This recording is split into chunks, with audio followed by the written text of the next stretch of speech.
Рекординг пошел, да? Ну кągi, aš noriu nufilmuoti, никто не понимает по-литовски, да? Noriu nufilmuoti, ką mes čia pavalgysim už $10. Iš tikrųjų, čia įsidėjom tik tai vienam kartui, sušivo visokių. Kokių tik nori, sriubos, įvairovė. Karštų dar netgi pasiėmėm, va. Bet čia dar ne viskas. Galima dar bus užsakyti ir deserto, ir sriubos.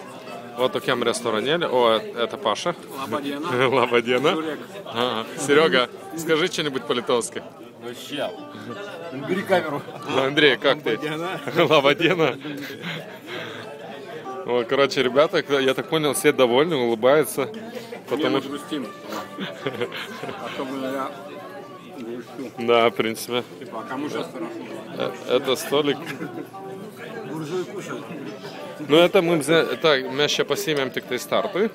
O čia yra restoranas toks, restoranėlis. Ten galima būtų pasiimti. Maisto daugiau, desertą ir taip toliau. А я ж там прожил, сколько я там был? 2 месяца. 2 месяца, наверное. 2,5.